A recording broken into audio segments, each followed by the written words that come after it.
Hey there guys and gals, so for today's video I'll be talking about account cards for the Xbox and PlayStation, as well as the accounts themselves.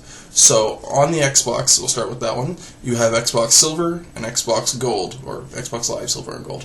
And what those are, these denote your account accesses. An Xbox Live Silver account is completely free. It allows you to talk one-on-one with friends, as well as to access the marketplace to download content for games, and updates and things like that. Xbox Live Gold, on the other hand, is what gives you access to playing games online, puts you into the party so you can talk with multiple people at a time rather than one person at a time, and gets you early access to content. Sometimes that could be demos, could be actual movies. I know that things like Crackle, which is a service you can have on the original Xbox, and I believe the 360 or the Xbox One might have it soon. It's essentially a free Netflix with a less variety because it's free, but you need to have Gold to access it. With the Xbox Live, in order to use things like Netflix, Crackle, YouTube, all of those features, you do need to have an Xbox Live Gold connection, so you are required to make a purchase of an account. So the Xbox Live card, you can get them at different lengths. I usually just go for 12 months because it is the best price-wise, and also I use it long enough to use that.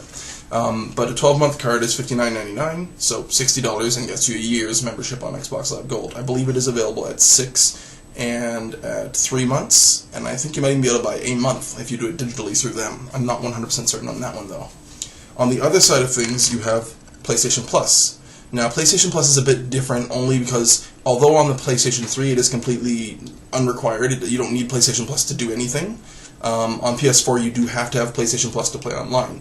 What PlayStation Plus is that differs from Xbox Live, on the PlayStation 3, PlayStation Plus is a subscription that you pay for 6 months, or a 12-month period, and by doing so you get free games, and they add more constantly, and you can have those as long as you stay a member. So it could be, hey, here's a free copy of Call of Duty whatever, as long as you're a member, and when your membership wears out, that game reverts to being unusable until you activate your membership again or buy the game.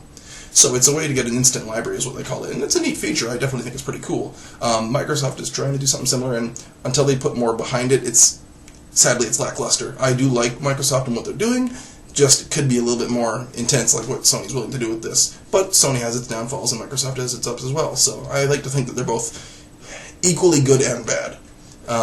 So the other difference is, like I said, with PlayStation 3 you don't have to have this to do anything. On PlayStation 4 you need to have PlayStation Plus in order to access the online community, so that means in order to play games online and things like that. It isn't required as far as I know for things like Netflix. That's just one of the things that Sony is doing that I think is really, really good with that.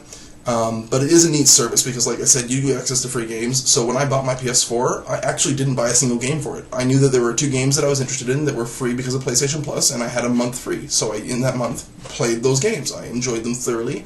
And one of those games both of those games, because they're free to play, don't even require PlayStation Plus to use. So I ended up not even needing to worry about that month. But there were 2 other games that I downloaded. One of them was Resogun, which is really popular. I played that one a bit, and it did require me to have a PlayStation Plus, so it worked out. That's the differences on the 2 different cards. As for the accounts, like I said, they're both different in their own ways. They both have things they're good at. If you like one system, that's the one you're going to go with. I'm not going to try and convince anyone to buy one or the other, or to buy the Nintendo Wii U.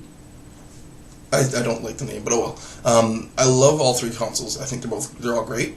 Obviously, Nintendo doesn't have any sort of subscription service for their online usage. They may institute one down the road if the system, or if a new system is to be more popular. But if that happens, I'll do another video updating that kind of information. And if any of the policies for this stuff changes, I'll probably upload a video just to explain that too, in case someone needs it. This is a shorter training video, I think, but oh well. That's the basics of the accounts. Like I said, oh sorry, almost forgot. The PlayStation Plus is $49.99, not $59, so it's $10 cheaper. And I think that's a nice thing for PlayStation fans. I do, however, think that they probably only did that to make it look better than Xbox being at the $59. So that's the difference in price. So $59.99 a year for that, $49.99 a year for this. So that way you're looking at a slightly less expensive subscription on a less expensive console. That's about it for this video, guys. So take care.